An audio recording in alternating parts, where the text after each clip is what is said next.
Mercedes Benz CLA electric ആണ് ഞാൻ ഇന്ന് നിങ്ങൾക്ക് വേണ്ടി കൊണ്ടുവന്നിട്ടുള്ളൊരു വാഹനം. Welcome to all things auto.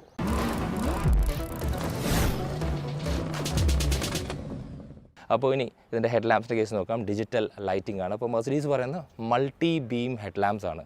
ഇവിടെ നോക്കുമ്പോൾ നമുക്ക് രണ്ട് പ്രൊജക്ടർ സെറ്റപ്പ് കാണാൻ സാധിക്കും. അതുമാത്രമല്ല മെർസിഡീസ് ബെൻസ് ആണ്. സോ ഈ ഒരു 3 പോയിൻറ്റഡ് സ്റ്റാർസ് ഇവർ കുറേ സ്ഥലത്ത് ഇൻകോപ്പറേറ്റ് ചെയ്യും. അതിൻ്റെ ഭാഗമായിട്ട് ഇതിൻ്റെ ഹെഡ് ലാംപ്സിലും നമുക്ക് 2 3 പോയിൻറ്റഡ് സ്റ്റാർസ് കാണാൻ സാധിക്കും. ഇനി ഇതിൻ്റെ ഏറ്റവും വലിയൊരു ഹൈലൈറ്റ് ഇതിൻ്റെ അകത്ത് വരുന്ന ഗ്രിൽന്ന്. ആക്ച്വലി ഗ്രിൽന്ന് വിളിക്കാൻ പറ്റില്ല, കാരണം അത് ഇലക്ട്രിക് വാഹനമാണ്. പക്ഷേ ഇതിൻ്റെ അകത്ത് 142 അങ്ങോട്ടും ഇങ്ങോട്ടും മാറിയേക്കാം. പക്ഷേ അത്രത്തോളം 3 പോയിൻറ്റഡ് സ്റ്റാർസ് വരുന്നുണ്ട്. ഇതെല്ലാം ഇല്ലുമിനേറ്റ് ചെയ്യും. അപ്പോൾ ഇതാണ് ഇതിൻ്റെ ഫ്രണ്ട് ഫേസ് വരുന്നത്. അതുമാത്രമല്ല മെർസിഡീസിൻ്റെ ഒരു ലോഗോയും കൂടി ഇതിൻ്റെ മുകളിൽ വെച്ചിട്ടുണ്ട്. ഏകദേശം 100 ലിറ്ററിൻ്റെ മുകളിൽ സ്പേസ് ഉണ്ട്. എനിക്ക് തോന്നുന്നില്ല ഇത്രയും സ്പേസുള്ള വേറൊരു മെർസിഡീസിൻ്റെ ഫ്രങ്ക് ഉണ്ടെന്നുള്ളത്. ഈ മാത്രമേ ടയർ. ഇപ്പോൾ ടയറിനെ കുറിച്ച് നോക്കുകയാണെങ്കിൽ 18 ഇഞ്ചാണ്. ഇപ്പോൾ ഇവർക്ക് വേണമെങ്കിൽ ഇതിനെ 19 ആക്കായിരുന്നു. അങ്ങനെ 19 ആക്കുമ്പോൾ ചിലപ്പോൾ പ്രൊഫൈൽ കുറച്ചുകൂടി നന്നായേനെ. പക്ഷേ ആക്ച്വലി കംഫർട്ടിനാണ് ഇത് കൂടുതൽ പ്രാധാന്യം കൊടുക്കുന്നത്. അതുകൊണ്ട് നമുക്കിതിനകത്ത് 18 ഇഞ്ച് അലോയ്സ് ആണ്. ഈ വാഹനത്തിൻ്റെ ലെങ്ത്ത് നോക്കുകയാണെങ്കിൽ റെഗുലർ C ക്ലാസ് ഇല്ലേ, അത്രത്തോളം ഈ വാഹനത്തിന് ലെങ്ത് ഉണ്ട്. റിയറിൽ ആദ്യം തന്നെ ഞാൻ പറഞ്ഞു അറ്റൻഷൻ ടു ഡീറ്റെയിൽ പെർഫെക്റ്റ് ആണ്. അതിനുശേഷം ഇതിൻ്റെ ടെയിൽ ലാംപ്സിൻ്റെ അകത്ത് നമ്മൾ ഫ്രണ്ടിൽ കണ്ട പോലെ തന്നെ ഒരു 3 പോയിൻറ്റഡ് സ്റ്റാർ ഒളിഞ്ഞിരിപ്പുണ്ട്. അപ്പോൾ ഇവിടെയും നമുക്ക് കാണാൻ പറ്റും. അതുപോലെ ആ സൈഡുണ്ട്. ഇതിനെ കണക്ട് ചെയ്യുന്നുണ്ട്. അപ്പോൾ ഫ്രണ്ടിൽ കണക്ട് ചെയ്ത പോലെ തന്നെ വീതി ആക്ച്വലി കുറച്ചിട്ടില്ല, കുറച്ച് കൂടുതൽ വീതിയുണ്ട്. അപ്പോൾ ഇതാണ് ഇതിൻ്റെ റിയർ സ്റ്റൈലിംഗ്. സോ നമുക്കിനി CLAയുടെ ഡാഷ്ബോർഡിൻ്റെ ലേഔട്ടിൽ നിന്ന് സ്റ്റാർട്ട് ചെയ്യാം. ആദ്യം തന്നെ ഇവിടെ നമുക്ക് സോഫ്റ്റ് മെറ്റീരിയലാണ് വരുന്നത്. അതുമാത്രമല്ല സ്ഥിരമായി നമ്മളൊരു കാറിൽ കാണാത്തൊരു സംഭവമാണ് ഇതിനകത്ത് വരുന്നത് ഈ ഒരു AC വെൻസ്. സൈസ് വെച്ച് നോക്കുകയാണെങ്കിൽ ഇതിനകത്ത് വരുന്ന ഇൻസ്ട്രുമെൻറ്റ് ക്ലസ്റ്ററിന് 10.25 ഇഞ്ചാണ്. അപ്പോൾ മെർസിഡീസ് ബെൻസിൽ സ്ഥിരം കാണുന്നതാണ്. One of the most intuitive, അതുപോലെ തന്നെ നല്ല റീഡ് ഔട്ട്സ് ഉള്ളൊരു ഇൻസ്ട്രുമെൻറ്റ് ക്ലസ്റ്ററാണ്. അതിനുശേഷം ഇവിടെ 14 ഇഞ്ചിൻ്റെ ഇൻഫോർടൈൻമെൻ്റ് ആണ്. അപ്പോൾ 0 ലെയർ ഇൻഫോർടൈൻമെൻ്റ് എന്ന് പറയാം, അല്ലെങ്കിൽ 0 ലെയർ ആണ് ഇതിൻ്റെ അകത്ത് വരുന്നത് ആ ഒരു ടെക്നോളജി.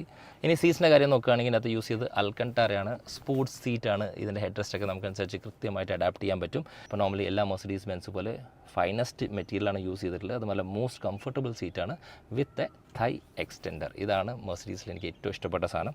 ഇനി നമുക്ക് ഈ വാഹനത്തിൻ്റെ സ്റ്റിയറിങ്ങിനെ കുറിച്ച് നോക്കാം. അപ്പോൾ AMG സ്റ്റിയറിംഗ് ആണ്. അപ്പോൾ AMG കൺട്രോൾസും മറ്റു കാര്യങ്ങൾ കാണാൻ പറ്റും. Flat ബോട്ടമാണ്.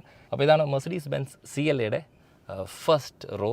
CLAയുടെ second row of seating usable ആണോ പേർപ്പസ്ഫുൾ ആണോ എന്നാണ് മാത്രം അവിടെ ചെക്ക് ചെയ്യുള്ളൂ. ഇതിനകത്ത് എന്നെ പോലെ ഒരാൾക്ക് ഇരിക്കാൻ പറ്റും ചോദിച്ചാൽ ഇരിക്കാൻ പറ്റും. പക്ഷേ ഇരുത്തം അത്രയും ഒരു എന്താ പറയുക കംഫി അല്ല. ഈ ഒരു ആംഗിൾ അപ്രൈറ്റ് ആണ്. എനിക്കിഷ്ടമാണ്, പക്ഷേ മിക്ക ആൾക്ക് അത് ഇഷ്ടപ്പെടാനുള്ള ചാൻസ് ഇല്ല. പക്ഷേ ഇവിടെ നല്ലൊരു സോഫ്റ്റ് ആയിട്ടുള്ളൊരു കുഷനി ഹെഡ് റെസ്റ്റ് കൊടുത്തിട്ടുണ്ട്. So starting with a positive not, ഈ വണ്ടിയുടെ ഏറ്റവും നല്ല കാര്യം എന്ന് പറയുന്നത് ഇപ്പോൾ ഞാൻ വണ്ടി ഓടിച്ചു തുടങ്ങിയിട്ട് ഏകദേശം 26 കിലോമീറ്റർ കഴിഞ്ഞു. എനിക്കിതിൻ്റെ സസ്പെൻഷനെ കുറിച്ച് പറയാനുണ്ട്. അപ്പോൾ മെർസിഡീസ് ബെൻസ് ഇന്നലെ പ്രസൻറ്റേഷനിൽ പറഞ്ഞത് എനിക്ക് ഇതൊരു CBU വാഹനമാണെങ്കിൽ പോലും ഇതിൻ്റെ സസ്പെൻഷൻ ഇന്ത്യൻ കണ്ടീഷൻസിന് വേണ്ടിയിട്ടൊക്കെ ട്യൂൺ ചെയ്തിട്ടുണ്ടെന്ന് പറഞ്ഞപ്പോൾ എനിക്ക് അത്ര വിശ്വാസം വന്നില്ല.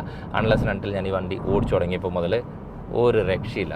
സ്റ്റിയറിംഗ് റെസ്പോൺസ്, അപ്പോൾ ഈ ഒരു വാഹനമൊക്കെ ഓടിച്ചതിൻ്റെ ശേഷം നമ്മൾ വേറെ വണ്ടിയുടെ സ്റ്റിയറിംഗ് ഒക്കെ ഓടിക്കുമ്പോൾ നമുക്ക് മനസ്സിലാവാതെ എനിക്ക് പ്രിസിഷൻ എന്നൊരു വാക്ക് ഏത് സ്റ്റിയറിംഗിലാണ് യൂസ് ചെയ്യുക, എങ്ങനെയാണ് ഫീഡ്ബാക്ക് ഉണ്ടാവുക. 1 ഇഞ്ച് നമ്മൾ അങ്ങോട്ട് തിരിക്കുമ്പോൾ ആ ഒരു ടയർ 1 ഇഞ്ച് കൃത്യമായി തിരിയുന്നുണ്ട്. അപ്പോൾ ഇത്രയും വെൽ കാലിബ്രേറ്റഡ് ആയിട്ടുള്ള ഒരു സ്റ്റിയറിംഗ് ആണ്. പക്ഷേ ഇലക്ട്രിക്കിൽ ഞാൻ ഇത് പ്രതീക്ഷിച്ചില്ല. സോ ഇലക്ട്രിക് വാഹനത്തിൻ്റെ അകത്തും അതേ ഒരു കാലിബ്രേഷൻ നമുക്കിവിടെ കിട്ടുന്നുണ്ട്. 50 കിലോമീറ്റർ കടന്നപ്പോൾ എനിക്കിതിൻ്റെ ആ ഒരു ബാറ്ററി പാക്കും ഇവർ പറയുന്ന റേഞ്ചൊക്കെ യാഥാർത്ഥ്യമാണെന്നുള്ള കേസ് എനിക്ക് നിങ്ങളോട് പറയണം എന്ന് തോന്നി. ഞാനിത് സ്പോർട്ട് മോഡിലാണ് ഓടിച്ച സ്പീഡ് 150 160 ആ ഒരു റേഞ്ചിലാണ്. അത് 50 കിലോമീറ്റർ നോൺ സ്റ്റോപ്പായിട്ട് ആ ഒരു ചെന്നൈ ഹൈവേ ആയിട്ട് നമുക്ക് ധൈര്യത്തോടെ ഓടിക്കാൻ പറ്റും.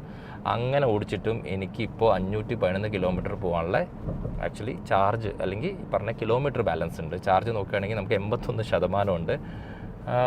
Literally impressed by this car. Reason വേറെ ഒന്നുമില്ല, ഇത്ര സ്പീഡിലും ഇതുപോലൊക്കെ ഓടിച്ചിട്ട് വെറും 50 കിലോമീറ്ററിൻ്റെ വ്യത്യാസം മാത്രമേ ഉള്ളൂ. അതായത് ഞാൻ നോർമലി ലോജിക്കലി നല്ല രീതിക്ക് ഓടിക്കുകയാണെങ്കിൽ, അതായത് ഒരു ഈക്കോ മോഡിലൊക്കെ ഇട്ടിട്ട് ഒരു 80 to 100 കിലോമീറ്റർ സ്പീഡൊക്കെ വെച്ച് ഓടിക്കുകയാണെങ്കിൽ ഇത് കൃത്യമായിട്ട് ഇവിടെ എന്താ കാണിക്കുന്നത് വെച്ചാൽ ആ ഒരു റേഞ്ച് നൽകും. So this is prove that this car can actually do around 700+ kilometres. So അടുത്തൊരു വാഹനമായി വരുന്നവരെ drive safe, always use seat belt, and thank you so much.